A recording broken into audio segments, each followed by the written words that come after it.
Game over, man. Game over. You're gonna need a bigger boat.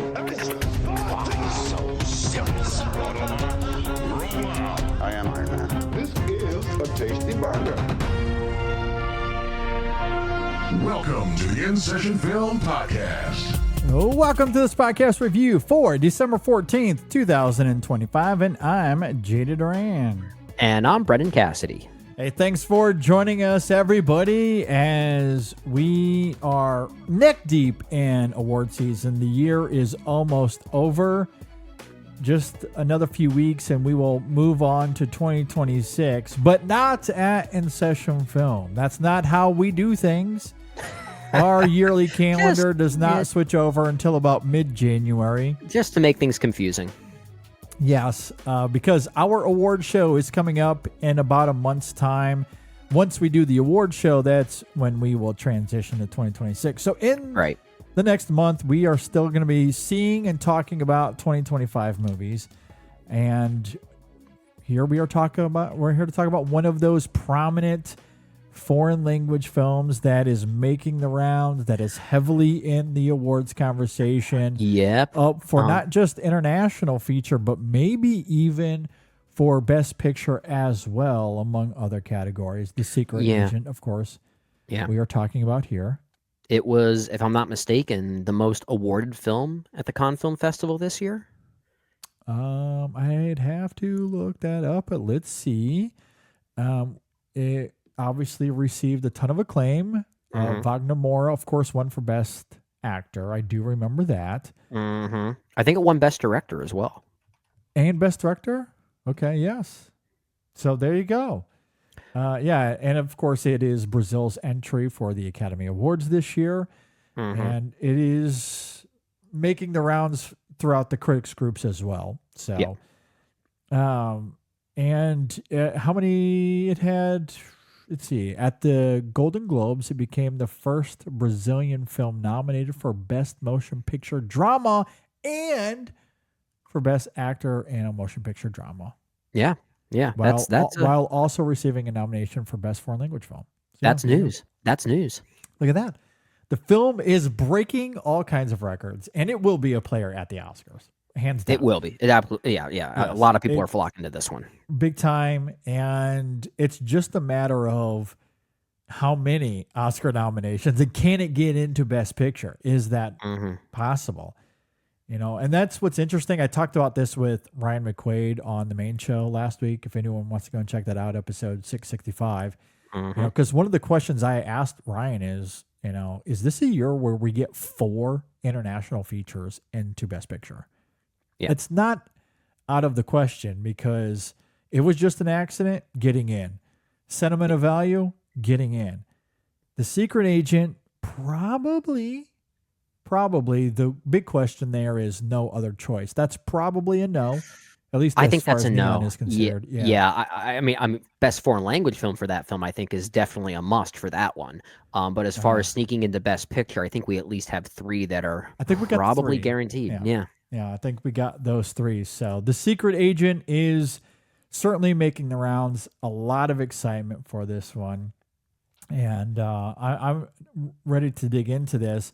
Before we do, though, quickly, I want to get your thoughts on Kleber Mendonça Filho, the director here. Any thoughts on him as a filmmaker? I believe we did discuss Bakaru on the show when that came out in 2019, if I'm not mistaken. Or maybe Ryan and Jay talked about it on Extra Film, but I'm pretty sure it was covered in some way. I'm almost positive it was covered by Jay and Ryan during what was the Extra Film segment at that time. I think you and I may have talked about it briefly during one of our catch-up episodes on the main show or something like that. Yeah. And Bacurau is the only other film of Kleber Mendonça Filho that I've seen. And that film I know was also a co-directing job alongside Juliano Dornelles. I don't know if I'm pronouncing that name right, but that was a co-directing job there. Baccarat was a movie that I know was very well loved by a lot of people. I was admittedly quite mixed on it. That movie was a lot of movie, and I respected that it was a lot of movie. I thought it was too much movie simultaneously, that it may have ended up saying very little about what it was trying to go for, and I found it more entertaining than insightful. But it's a movie that hasn't really stuck with me. But I will say, I don't want my thoughts on a movie like Baccarat to feel like they're related to how I'm going to feel about The Secret Agent, because these two films feel kind of different. I think they have I think they have some similar explorations of genre filmmaking, to say the least, but they have very different vibes and very different goals, as we'll talk about. So whether or not I like Baccarat is not going to play a factor into how I feel about The Secret Agent. Yeah, I think this will play into our opening thoughts a little bit, but if you watch Baccarat and you see what this film is about, you may walk in with certain expectations. And for reasons we'll talk about, maybe the film does a great job of subverting those expectations, because Baccarat is a lot. It is a lot. I do agree with you there. I did very much enjoy it quite a bit. And I think it is kind of impressive, actually, how it manages to be every genre of movie ever all at the same time. It definitely is. You're not wrong. That's at least what it's attempting to do. Yeah, it is every movie genre ever. It never fully commits to any of them. And somehow, at least for me, it blends them into a singular experience that I found quite entertaining. The film ultimately is a little bit derivative, but I think given its commentary, what it's trying to do, I appreciate and respect the inventive filmmaking going on. So ultimately, I think it's a film that I admire and respect more than I love, if that makes sense. But I did very much enjoy it, and would urge anyone to go and check it out just for the experience alone. It is wild, quite wild. Yeah. And I'm with you. That is the only film of his that I've seen at this point. Yeah. There's another film called Aquarius that I haven't seen, but given the synopsis of that one, I believe it depicts a music critic specifically. Sounds like something that would be up my alley, so I may have to check that one out sometime. Yeah. Yeah, absolutely. Okay, with that said, are we ready to get into this? Secret Agent, man. Let's do it. Yeah. There's no singing involved in the film. No, I just had to do it. That's what the song's called. Okay, this film is, as we just noted, it is directed by Kleber Mendonça Filho. It stars Wagner Moura, Carlos Francisco, Tania Maria, Alice Carvalho, Gabriel Leone, Mario Fernando Candino, Enzo Nunes, and a bunch of others that come and go throughout the film. Quite the extensive cast here, for sure. Yeah. Let's also call out Udo Kier, who has one scene in this movie, and he sadly just passed away not too long ago. So let's also call him out too. Yeah. Great call on that, for sure. If you're not familiar with The Secret Agent, in 1977, a technology expert flees from a mysterious past and returns to his hometown of Recife. I'm not sure if I'm saying that correctly, so forgive me. From anyone from Brazil, please correct me in the comments. But he returns to his hometown in search of peace. He soon realizes that the city is far from being the refuge he seeks. All right, Brendan, let's dig into what is inevitably going to be a contender, if not a nominee, for Best Picture. What did you think about The Secret Agent? So I think to best set myself up for how I feel about this movie, or at least my experience with it, I have to make a comparison to another filmmaker who is very different than Kleber Mendonça Filho. But the point, I think, will make sense when I explain it. But watching The Secret Agent, and especially comparing it to a movie like Baccarat, like we just talked about, I was kind of reminded of S. Craig Zahler. Specifically, I was thinking of a movie like Bone Tomahawk being Baccarat, and then this movie being Dragged Across Concrete. Okay. So the way you're nodding, I think you can probably get that analogy that I'm going for. Because because both of those movies from S. Craig Zahler specifically have very different tonal agendas, very different vibes. One is certainly way more thrilling and edgy than the other one, which is more methodical, much slower, and very much designed to play against type in a way. And that's what The Secret Agent is doing when compared to something like Baccarat, which, as we talked about, that was a lot of movie. That was every movie. That was every movie ever made. And The Secret Agent, it's as if Kleber Mendonça Filho is aware of that, and he's trying to rein himself in a little bit. And he kind of does that right from the get-go by cueing us in. And I don't know if this was intentional, but he's cueing us in that this is going to be a very different movie stylistically and even operating as a thriller. Because the opening scene of this movie takes place at a gas station where there's a dead body on the ground. The police get involved. And my first thought was, this is about to turn into a Mexican standoff that we would see in something like a spaghetti Western, right? And it completely ends with nothing happening at all. He just drives away, and then the credits start rolling. And in that moment, I knew, okay, we're getting something that's very much playing against expectations.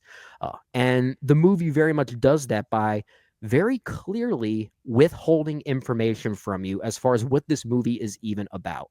The plot doesn't really reveal itself until maybe the hour and a half mark, which I actually really do appreciate that stylistic and narrative choice.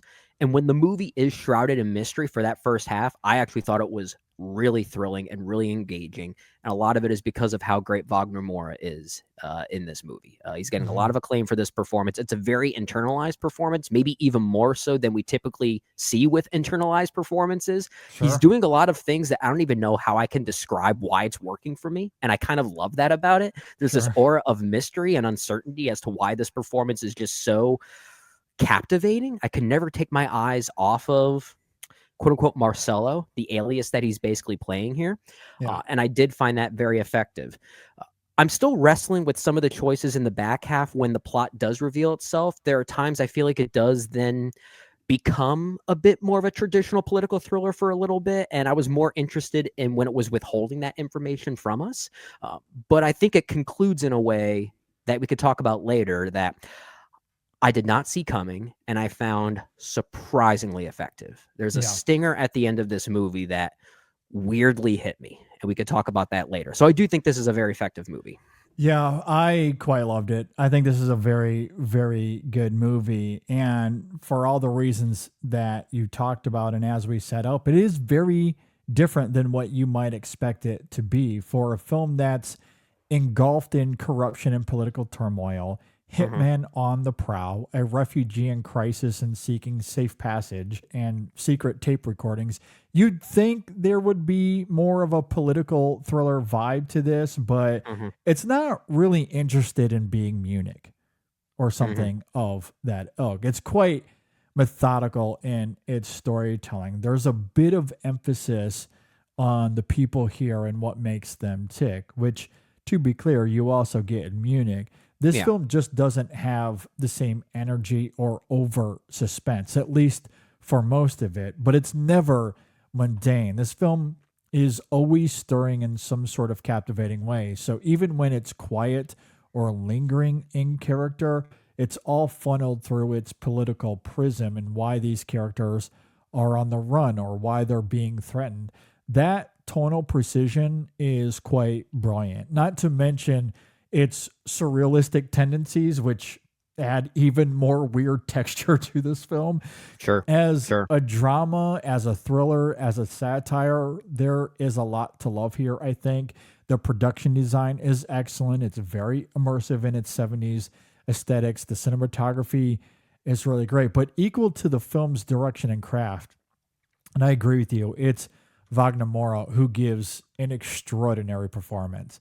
He is really, really great here. There's an urgent dolefulness to his performance that's incredible, but it's all internalized in the film. And what I love about the writing here and Moura's performance, there is absolutely no hand-holding. You have to actively work to fill in the gaps as you go, or you'll quickly become maybe not confused, but a little lost. You do have to do the work. And I love that. I love that this film is willing to give you half the information in a more direct way. Half of it is given subtly or through foreshadowing or, through visual storytelling. And I just love that approach. And I think Moura does such a great job of utilizing that to his advantage. And I think when you consider all of that, and I love that you brought this up in your opening thoughts as well, the opening scene to this film is just the perfect microcosm to immerse us into this world. Yeah. It takes its time, but there's an aura of mystery and tension. As you noted, there's a random dead body lying on the ground, which we find out had been there since the previous night. Yeah. And the gas station attendant just brushes it off as it's this normal thing. Then the police show up and they are not even concerned with the dead body. Yeah. And they try to illegally search Marcelo's car, all while asking him, wink, wink, to donate to the police fund, which certainly taps into much of what this film is getting at in terms of corruption. It is astounding how this acts as a little short film to bring in the audience as to what the rest of this film is going to be. Because it is not your conventional political thriller by any stretch of the imagination. Yeah. No, it's not. It hovers in that. There's like a sizzling underbelly of it, but from moment to moment, it's not acting as this vibrant, propulsive thriller. It isn't, at least not until parts near the end of the film. And I love that subversive quality here. Maybe it won't be for everybody, but I was fully with it. I quite loved it. And I like how in that opening scene, it's also establishing that this is going to be a movie that's not as interested in the specifics of what the politics are and what is going on here. I mean, if anything, this is a movie about dictatorship and corruption. That's really all you need to know, but it's not as interested in going much more beyond that. If anything, the movie is more interested in trying to create a world as to what living under that type of political spectrum would feel like, what that tension would feel like. If anything, it's using that to create a vibe. And I think that's where the movie is at its most interesting and where it's at its most effective. And you're right when you also said that there is some moments of genuine humor here. Like this movie is sometimes quite funny. Like I think about the two hitmen that are assigned to Marcelo's case, if you will, played by Gabriel Leone and Ronnie Villela. Some of their dynamics together are quite funny. The way that they talk to each other, there's kind of something buffoonish about the way that they handle this situation. And you almost think at first the way that all of these different threads and pieces are sporadically intertwined throughout the first third to even first half of the movie, you might even think nothing's coming together. You might not even know what this movie's about until you get to the 90-minute mark, which I kind of like that aura of mystery. It really is all about creating a sensational experience as to what living under this type of rule in Brazil would feel like. It doesn't even call it a dictatorship. It calls it a land of mischief, is the way the opening text describes it. And you do feel that. It's very much creating that feeling and that aura of what it must have been like living under that type of political and governmental rule. And that's a hard thing to pull off, because many political thrillers that are about the politics themselves are more interested in telling you what those politics are and why people should be fearful and why this is wrong. This is creating a vibe of what that felt like. And I really like that approach. I agree. I think that's what's brilliant about this film as far as tapping into this emotional side. And because it's doing it subversively, some of that emotion doesn't resonate until you get to the end. And that to me was maybe the most surprising about this film, and how this film goes about getting there. Because you are right, there is a lot to this film as it relates to moral ideologies, how that contrasts political survival, as we might expect given this material, that this film gives us some of that. And I think what's so compelling inside that idea is the dichotomy of Marcelo's familial convictions and how that actually alienates him here. Just by standing up for his research. And he's a former professor. And by standing up for his research and his colleagues, it's assumed that that's why he's on the run to begin with, or why he's away from his family, as we see in that opening sequence, and why he's not with his wife I'll say for now, although we never fully find out what happened to his wife, but she is out of the picture for the most part. Yeah. And now he's on the run. His former in-laws are forced to raise his son. He eventually does get a job working at this governmental ID facility, partially so he can hide in plain sight, but he also wants to find a record of his mom who had disappeared some years prior. So I do think it says a lot about him that he's willing to risk his freedom at pretty much every turn in order to be close to his family or to find something out about his family. Even if it's not smart, when he first shows up to his in-laws' door, front door steps early on in the film, they even tell him to leave, that he really shouldn't be there, but he wants to be close to his son.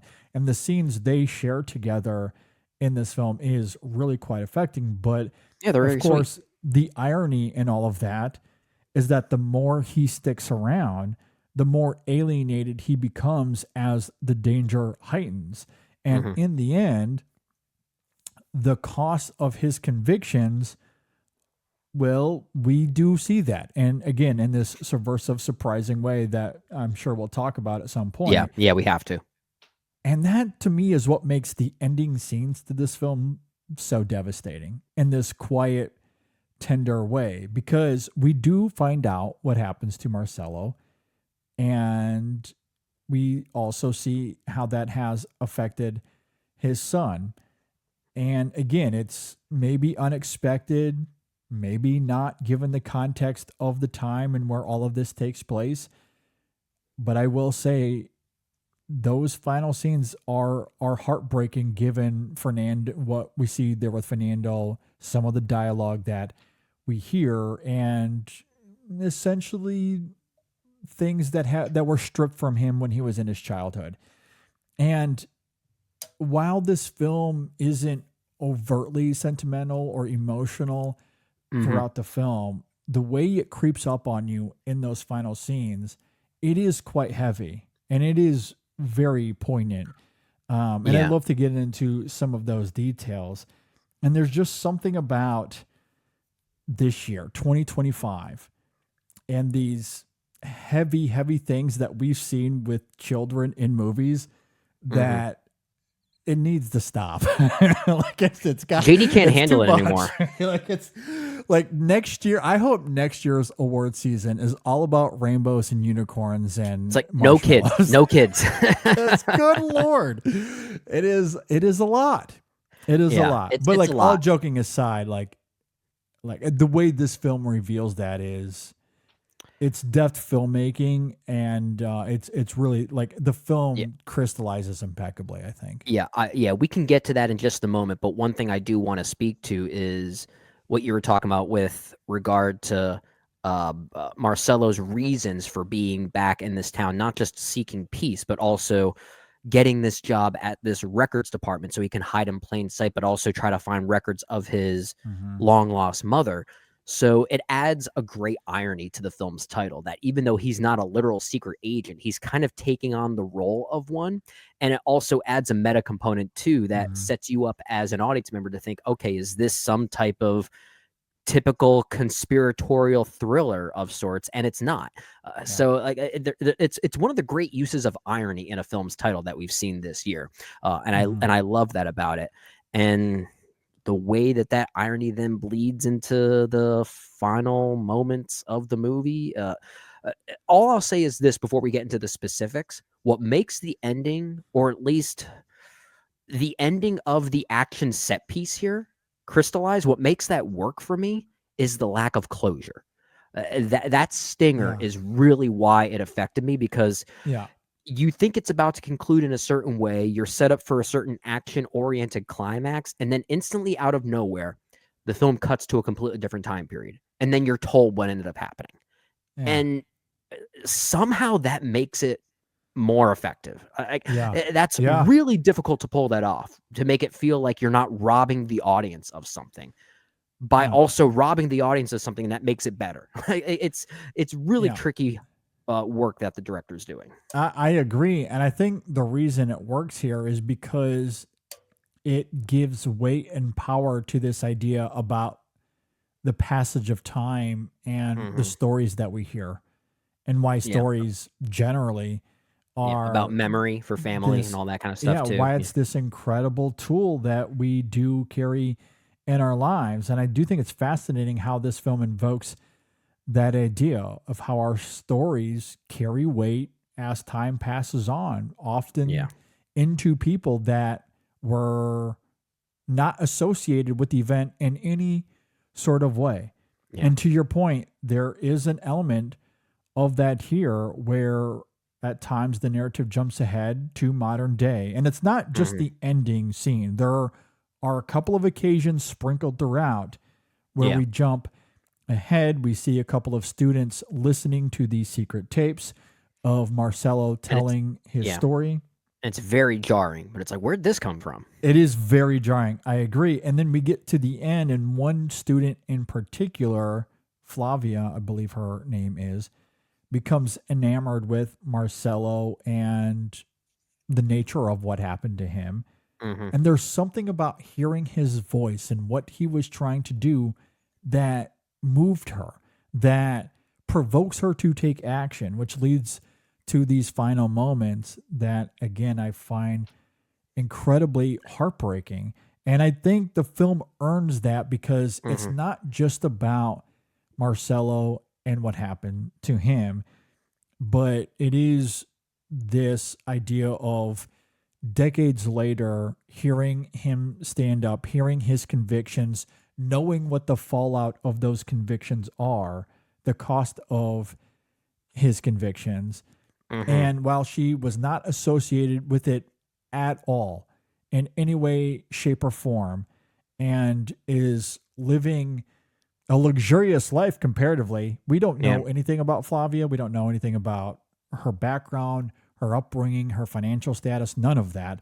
But she's in college. She is working. And I think even at the end of the film says that she was graduating or had graduated. Yeah, so she has goals. She's educated. And, has goals. And yet, so like we know enough just by that. And again, this film works in those gray, subversive, subtle areas. That's all we need to know about Flavia. And despite being so fully removed from 1977 Brazil, she is profoundly impacted by hearing these tapes. And again, I just think that alone, like that to me is what gives weight to what you're talking about in terms of we're just told what happens to Marcello, and it's kind of jarring how we are told, and maybe that could be looked at as being anticlimactic in a conventional dramatic way. But I think by invoking that idea of time, the passage of time, and how stories still carry this impact on us, like that to me is what gives credence to that filmmaking tactic that, adds so much emotion here. Yeah, well, it's not just the passage of time that I think is severely affecting Flavia and her connection to the story. I think, if anything, it's also the revelation as to why Marcello is being hunted down and chased throughout this.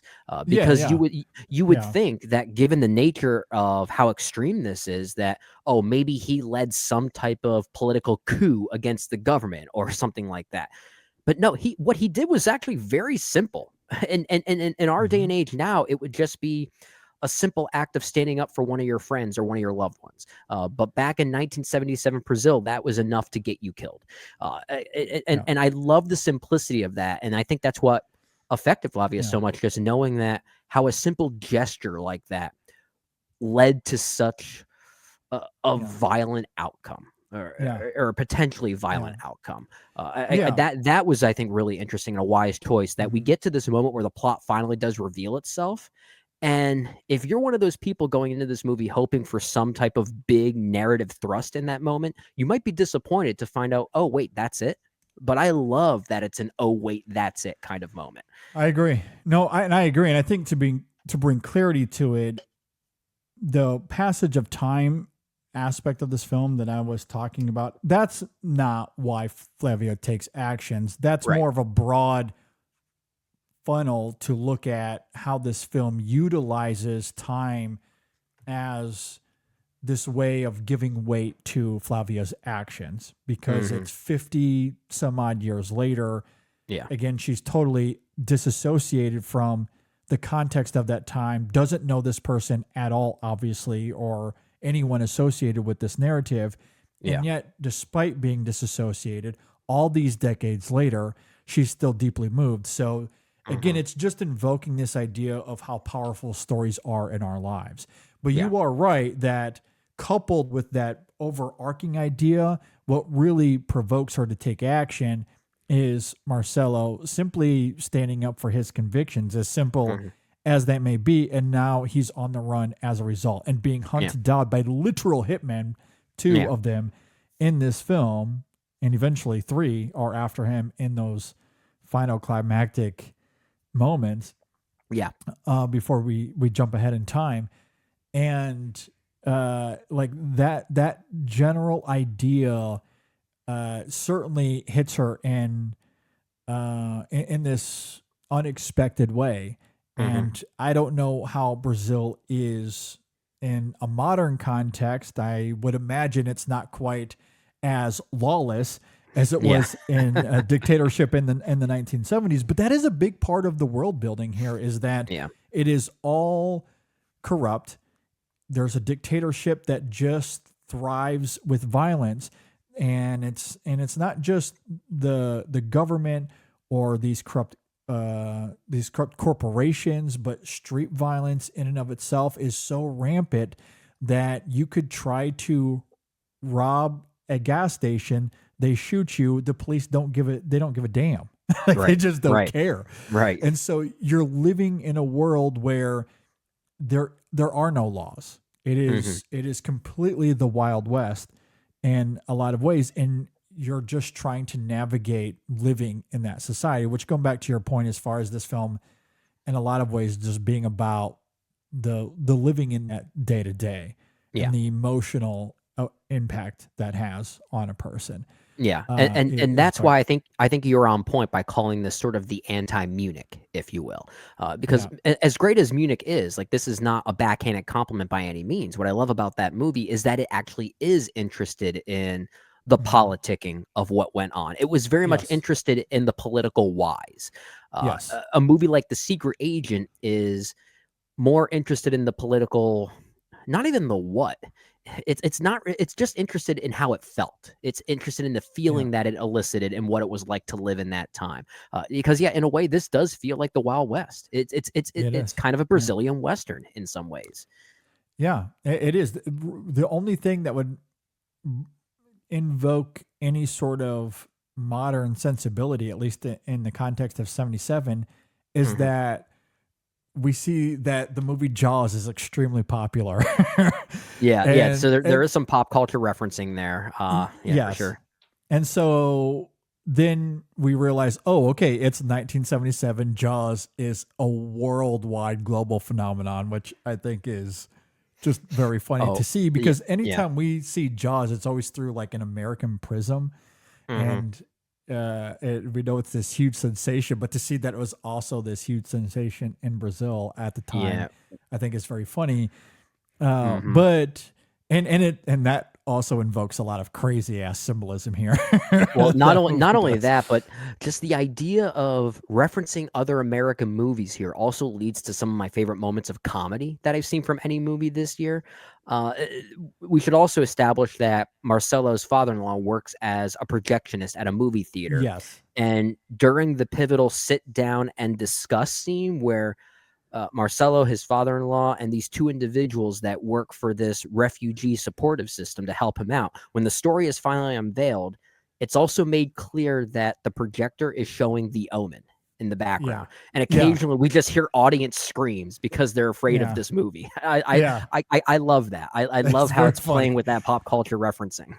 Yeah, absolutely. And little Fernando, Marcelo's son, he desperately wants to go see Jaws.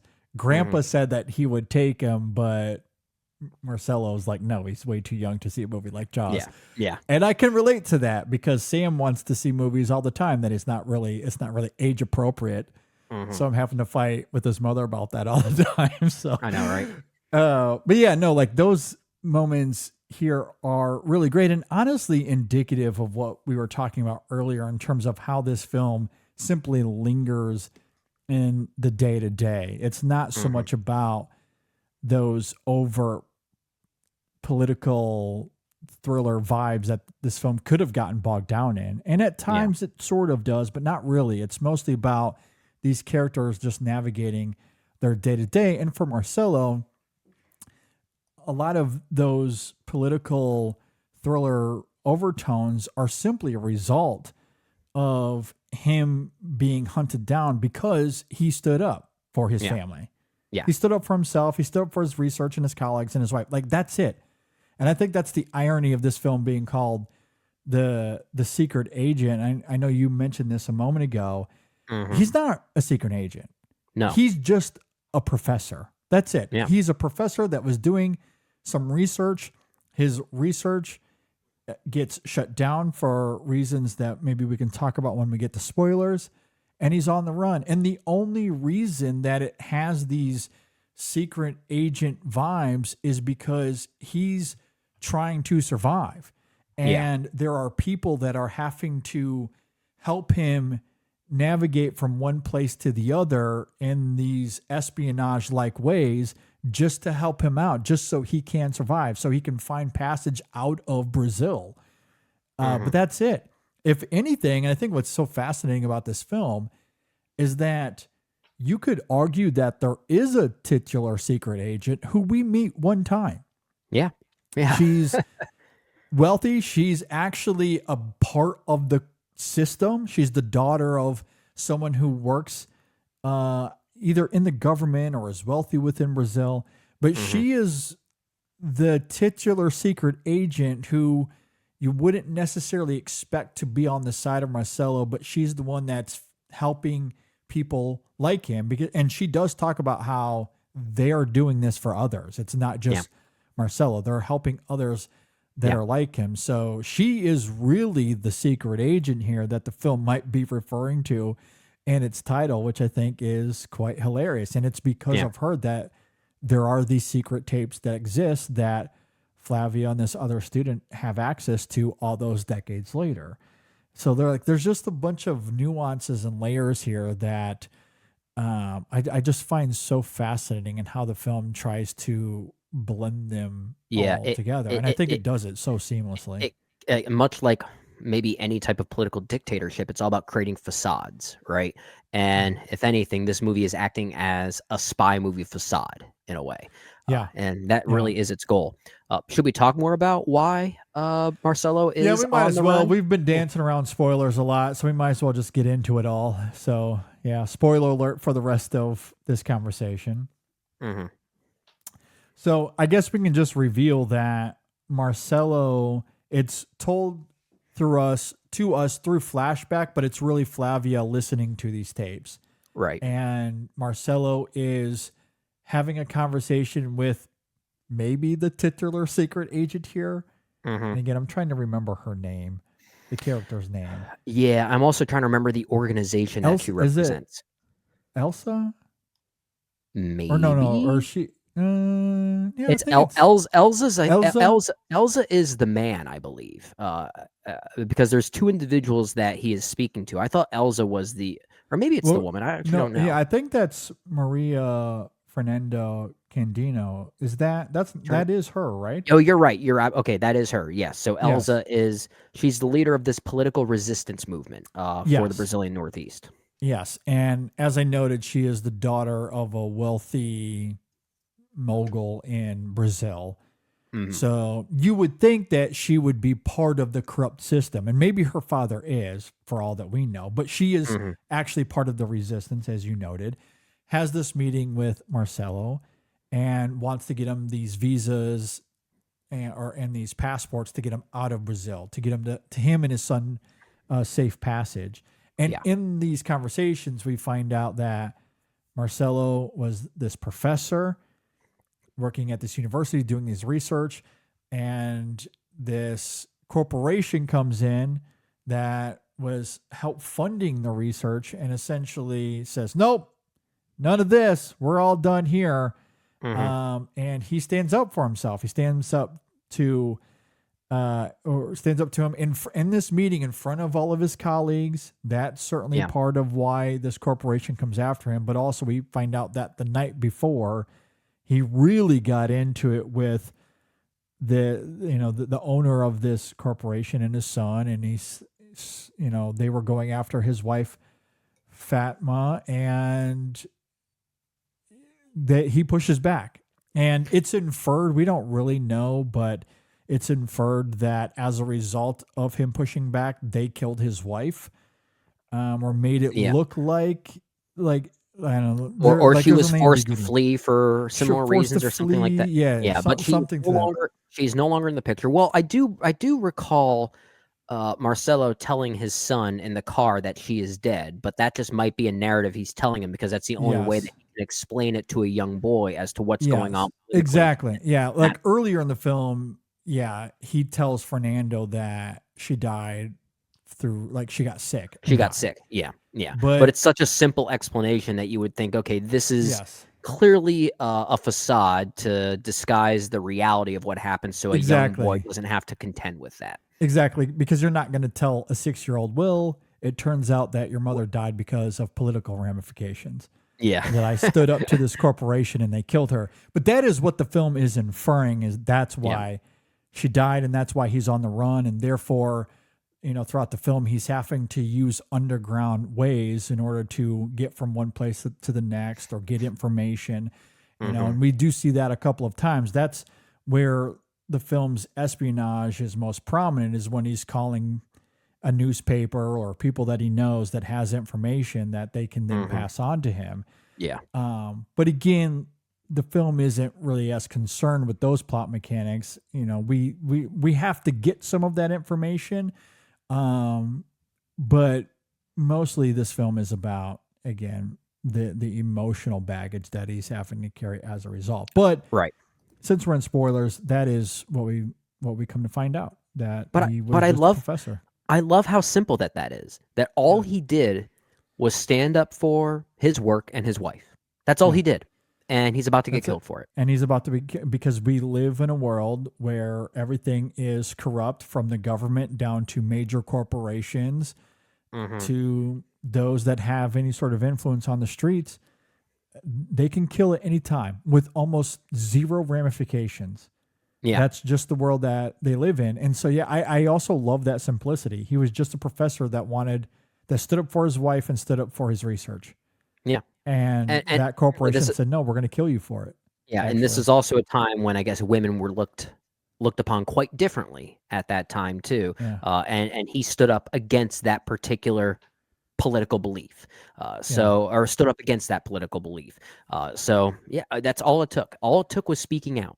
That's all it took. And now he has these hitmen that are after him, and he's having to, try to evade. And so then when we get to the end of the film, and as we noted earlier, so much of the film is less concerned with these plot mechanics, but the most that the film indulges in a conventional political thriller aspect is at the end, when the hitmen find him, and there's a lot of chaos that unfolds. They hire a guy who is desperate for money to go and kill Marcelo, and it just becomes a whole bunch of chaos. And when all of that concedes, Marcelo had escaped the assassination attempt, that first one. And then we fast forward. So we don't actually know. It kind of concludes in this anticlimactic way, to your point earlier. And then we fast forward to Flavia, who is listening to these tapes and doing research. And what do we see on her computer screen is a newspaper clipping that Marcelo had been killed, actually. Not long after he And we had don't survived. see it happen. We don't see it happen. The movie does not give us that. It does not give us that closure. And it is so hard to pull that off and use that to the film's advantage. Yes. And it is extremely jarring and disheartening to see that take place. But again, I think where it's maybe at its most effective is again, going back to those final moments when Flavia is provoked to take action. So she takes all this information, she takes these tapes, she finds Fernando, who is now older, obviously, and is the doctor at this little hospital, this little medical facility. Yeah. And they have a conversation where Fernando talks about his family, what it was like growing up in that time. And then really he has no memories of his father, which is so devastating to me because what we had seen throughout the film is a desperate young Fernando just wanting to be with his father. And because of Marcelo having to be on the run all of the time, they couldn't really be together all that much.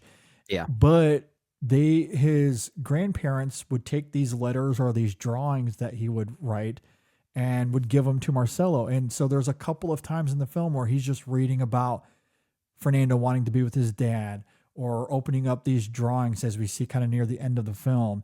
And they're so sweet and charming. Young Fernando just wanting to be with his father and not really understanding what's going on here. And then to hear an older Fernando talk about how he never really knew his dad, that those memories are not something that he can recall. Yeah. For an act of such simplicity that was robbed from him. And to think that it's like how many Fernandos are out there dealing with how many the same Fernandos thing. are out there. Yeah. And that to me is where, again, the film's commentary is at its most heartbreaking and most bleak. And I think that is the obvious commentary that the film is wanting to make there as it relates to corruption. Yeah. Just that innocence being stripped from a young child and the devastating consequence that as the person gets older, they're not going to remember what those moments were like. And ultimately they don't remember their father at all. Yeah. And it's so heartbreaking. I don't think we even made mention of this yet, but in this present timeline, when we meet Fernando again, he is actually played by Wagner Moura. Yes. Wagner, he has two roles in this movie. He plays the older version of his own son, or his character's own son. And throughout most of the movie, it is such an internalized performance. And I was sitting back thinking, I cannot take my eyes off this guy. I don't know if I can articulate why it's one of the best performances of the year and why everyone's saying that. And then we got to that moment in the end when he takes on the role as Fernando. I'm like, now I get it. Now I absolutely get it. Yeah, it is. It's heartbreaking.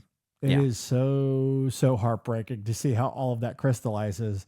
And to think that I was going to get through a movie that didn't result in any sort of child innocence being stripped. I know. And here we are. And also someone that loved the movie Jaws. And isn't it implied that the hospital he works at is the movie theater that he wanted to see it at? Yeah. Coming full circle once again. Yeah. It's just so devastating. Like in this quiet, tender way. Again, I love that it's nothing. It's like antithetical to something like Hamnet. Yeah. That is so overt. Honestly, the more we're talking about this movie, JD, I came into this conversation feeling like, yes, I really like this one, but I don't think it's going to be in my top 10 or even top 20 of the year. Because my main reservation is when the movie does become a bit more of a conventional political thriller for a brief moment.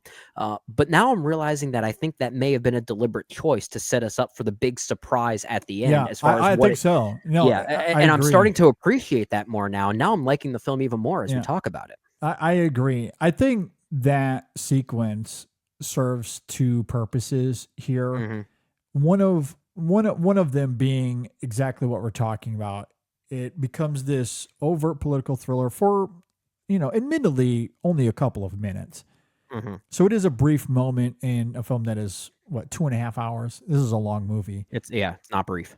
So it's a few moments, but it does set up that ending in a really powerful way as we're talking about. But also I think it does a great job of once again giving credence to the world that exists of 1977 Brazil.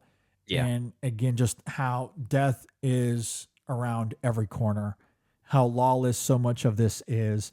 And, just like the violence is so rampant.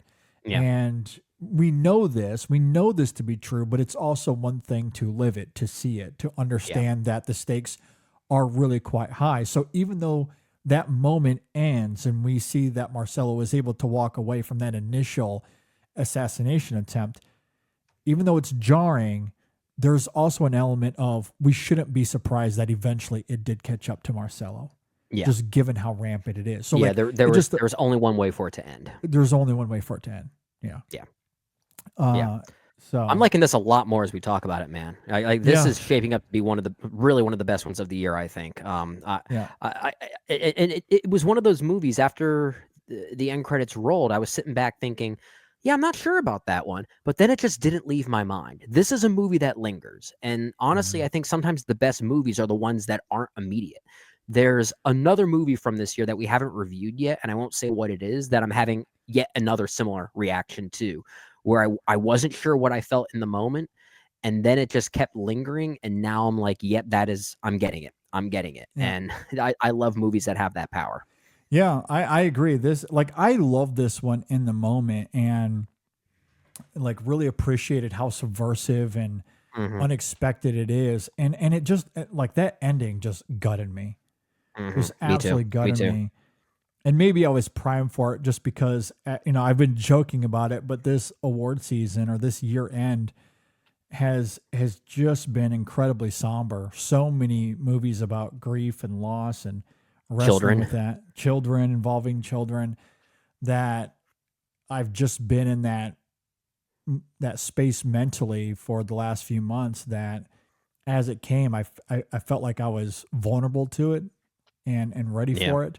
Yeah. So I very much responded. Really, my only reservation, and I say that loosely here, is its surrealistic tendencies. Like, there's a whole subplot you here didn't like the leg. You didn't like the leg. I didn't say I didn't like it. Saying that I'm still like, I don't. It's so strange and weird. I know. And look, I understand the metaphor behind it, but it's just one of those things of like I don't know how much it was necessary. I think it can get that point across without the leg, but it certainly gives this film some weird qualities, though. It's the one moment where I think it gave into maybe its Baccarat tendencies just a little bit. Yeah. It's so brief and so random. And so distracting, and I think that is why it's the point, because it is creating this distraction of the political ramifications in the world that we operate in, that as an audience member you are distracted, so it kind of did its propaganda-like job. But at the same time, it is so jarring. It feels like it came from a completely different movie. Oh yeah. It basically turns into like a George Romero horror movie for a brief moment. Yeah. It I becomes a zombie movie for a brief moment. It is strange. It's real strange. I don't know if it works here, but I also don't know if it doesn't work. It's one of those things where it might work and also might not work, but either way, you kind of appreciate the ambition behind it, I guess. Like, it's just weird. It might not work, but it's also one of those things that if it doesn't work, I kind of like that it doesn't work. Yeah, exactly. Yeah, that's fair. That doesn't happen very often. There are times that I see things in movies where I'm like, that doesn't work. I appreciate it, but I still don't think it works and I don't like it. And then there are other times where I'm like, okay, that doesn't work. I appreciate it, but it doesn't work. But I also weirdly like that it doesn't work. Yeah. So I think this might be the latter for me, I think. Yeah. And again, I respect that. I admire the swing there, even if it doesn't work. I do admire the swing there. And generally, I would say the same thing, just in terms of the film's overall storytelling here, in terms of how, again, the political thriller vibes are there, they simmer. But I just love that those elements are only at play because a professor stood up for himself. Like, it's just that simple. But he did it at the wrong time and place. Like, today, maybe you get fired, but that's it. You go home. Yeah. Look for a new job. Like, that's as far as it goes. Yeah. But in Brazil, 1977, not quite. They come after your ass with hitmen, legit hitmen. Like, it's just such a crazy world to tried to survive in, and how the film again subverts the convention by lingering in that day-to-day emotional, how do we get through the day kind of thing. I just love that here. And Wagner Moura is just incredible at invoking those subtle tensions and uncertainties, and what's going to happen to him. How does he get his son out of here? He wants to see his son, but understands what's at stake. All of that here is just astonishing. I agree. It's great filmmaking. I agree. This is really great stuff. Any other final thoughts to note here as we wind down? Oh, the name of the young boy who plays Fernando before Wagner Moura takes over, Enzo Nunes. Yeah. He's also very good. Good child performance. Wanted to call him out. Yeah. The scene with Udo Kier, as you noted, also quite powerful. Oh, see, okay, I'm glad you brought that up. I totally forgot about that. Thank you. But that's another great scene because it completely does a great job illustrating what the political turmoil is without getting in the politicking or specifics of what it is. It's just the world they live in, that a man like this would be rudely tormented by the chief of police just because he's a Jew. Simple as that. And you don't need to know the what of these corrupt individuals, what their beliefs are, or anything like that. That doesn't matter. This is just the world they live in. And I think that's a great scene that once again paints this picture as to how it must have felt living in this type of world. Yes. So that's a great scene. I'm glad you brought that up. Exactly. Yeah. One of those subtly emotional, volatile moments in this film where characters just have to react to living in this world. It's really great. And I think that's also why Tania Maria here as Donna is one of the unsung heroes of this film. Oh, she's so good. Yeah. She is so good in this film. And I love Donna as a character. She's this older woman and is seemingly in charge of or owns this huge building that is able to house a bunch of refugees. And I think that's what's fascinating about some of the other supporting characters here that live in this building with Marcelo, including one woman that he has this fling with that we see throughout the film. I think the Teresa character is fascinating. Her and her husband, who are from Africa, I believe, and are trying to find refuge to Sweden, I believe they mentioned at one point. And just all of these characters, they are refugees from different parts of the world that find solace in Donna's home. And it's just another one of those elements that, where we see that this home is essentially this place where, it's kind of part of this underground movement and resistance where people can find refuge until they can find a way out of Brazil to a safer place. And again, the film doesn't overly explain these things. It's not part of the plot mechanics. It's just things that we find out through the organic rhythms of the how these characters operate in the dialogue that we hear between them. So it's just very natural in that way. And I just love that this film is willing to give you half the information you need and the other half, well, figure it out. Yeah, it's all implied, and I like the way it plays with those implications. Good stuff. The Secret Agent, very, very good. I think it's making the rounds right now. I'm not sure when this is coming to theaters. That is a great question. I certainly don't have it in my area. I don't think that I do either. Hopefully it comes out very soon, but it is very, very, very good. I do urge people to go and see it as soon as they can. If you're listening or if you're watching this on YouTube, leave a comment below. If you're listening on Apple Podcasts or Spotify, reach out to us on social media, Facebook, Twitter, Instagram, Blue Sky, at InSessionFilm and all of those places. You can always email us InSessionFilm@gmail.com as well. Okay, so this week we have this review. We had a review of Bradley Cooper's latest film, Is This Thing On? That review should be out as well. And then on the main show this week, episode 666, it's all about The Omen. No, I'm just kidding. Yeah, it's perfect tying to this movie. Yeah. We're going to be talking about The Devil of Hollywood, Netflix, or Warner Brothers. Well, I mean, Netflix specifically, it's ironic that they are, the color red. Yeah, exactly. So, and look, there's a lot of debate about the better of two evils here, Paramount or Netflix. I don't know if there is a better of two evils, but we'll talk about it. We'll certainly talk about it. But if this Warner Brothers deal goes through, it could be the end of movies as we know it. So cherish it while we have it. Scare me like that. But anyway, we'll talk about all of that and more on the main show this week. And then a new Women in Session, new Chasing the Gold this week as well. So be on the lookout for all of that. With that said, thanks for listening, everybody. Thanks for watching. We'll see you next time on the In Session Film Podcast. The Secret Agent. It's going to get a best pick now. Secret Agent.